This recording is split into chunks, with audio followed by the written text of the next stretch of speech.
Live from the French Quarter, this is Eyewitness Morning News.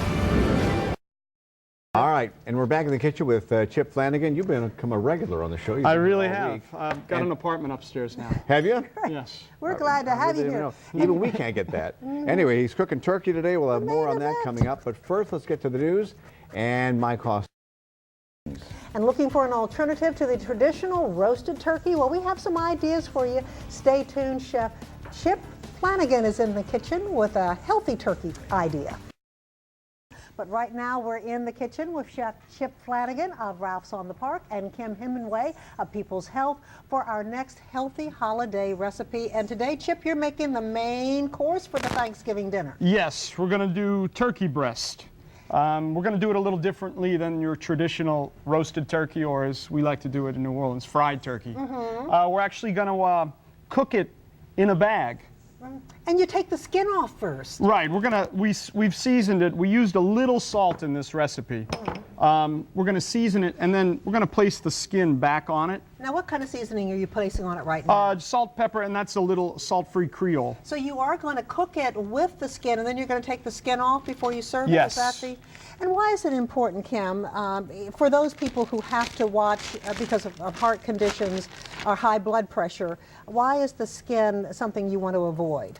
Well, actually, the skin is full of fat, saturated fat, and that's something we want to pull out of the diet for extra calories. We want to get rid of those, and extra fat grams for a healthier diet. Now, tell us what you're putting in this bag. Okay, so what I put in first was dried orange peel. I dehydrated it myself. How did you do that? You can do it in a really low oven overnight. Just get a vegetable peeler, peel your orange into strips, put it on a little cookie sheet, stick it in a 150-degree oven overnight, and you'll get this. And it gets rid of all the water. So what you have is the orange flavor and the orange oil in there. So you have the orange peel, dehydrated. We did a mirepoix, onions, celery, and carrots, a little garlic. This is a little apple cider vinegar, again with the vinegar this week. You know, we're looking for flavors from different places. And rosemary. And we're going to use a lot of fresh herb. We have rosemary, sage, and thyme, and oregano.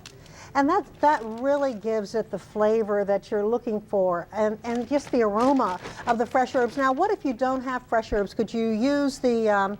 you can use dried. Dried as well? Yeah, it's not illegal. Yeah. Just make sure they're fresh, you know. Make sure they're not sitting in your pantry for a year and a half, like I have some, like that. I do too. So now you put that all in a Ziploc bag. And we're going to just squirt a little bit of extra virgin on here, just to keep it moist. What we want to do, I like to brine turkey, but because of the sodium content in a brine, I didn't brine this one. So I want to lock all the flavors. So that's why I'm doing it in a bag. Okay, now you just use a regular freezer Ziploc bag? Freezer zip top bag, that's it. It'll withstand.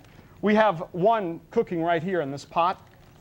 And you can see the breast. It's fully cooked right now. These are the herbs, the oranges, and I'm cooking at 165 degrees because that's the temperature you want to get to make sure it's fully cooked. Okay, so it would take about how long? This takes about 2 hours. 2 hours. And which isn't that bad for a Thanksgiving meal. And this is something you can do besides your regular turkey. You know, as we said, relatives with special dietary needs. Very You know, good. you're making them feel welcome. And you're also making for us today what I would call cranberry sauce, but it's, what is it, a compote? I gave it a fancy name, Compote, but it is cranberry sauce. Okay, how do we make that? All right, we use fresh cranberries. They're all over the grocery store these days. What I did was I juiced about 6 satsumas, and I strained the juice into there. You can use oranges, either or. And again, our sugar substitute, the Truvia, we put in there because the cranberries, you need sweetness because they're very sour. So that's why the sauce is actually good. It's sweet and sour. And Kim, let's go down the list. All of these recipes are available online, but let's look at the nutrition ratings for, first of all, the turkey. Turkey is for 3 ounces, it's 172 calories, no carbohydrates, 15 grams of fat, and 21 grams of protein, and only 27 milligrams of sodium. And for the cranberry compote? And for the cranberry compote, for 1/4 of a cup, 60 calories, 16 grams of carbohydrate, no fat, small amount of protein, and 12 milligrams of sodium. So you can enjoy a great Thanksgiving dinner. And tomorrow you're going to be cooking dessert for us. Dessert is on Friday. What yes. do you have for us? We're going to do a panna cotta. A panna cotta is actually naturally low in fat because it's a custard you make without eggs. Well, we have panna cotta for you tomorrow, and you can find all of our recipes online. Just go to WWL-TV.com and click on the morning show page and look for them under recipes. The turkey looks great. The cranberries are wonderful. Everything is perfect. What are you making tomorrow? What do we have? We have dessert. Yes, right. it's got to be time for We're dessert. making dark cotta. chocolate panna cotta. Ooh, Awesome. yeah. Speaking of dessert, the close of the show is going to be a dessert for all of us.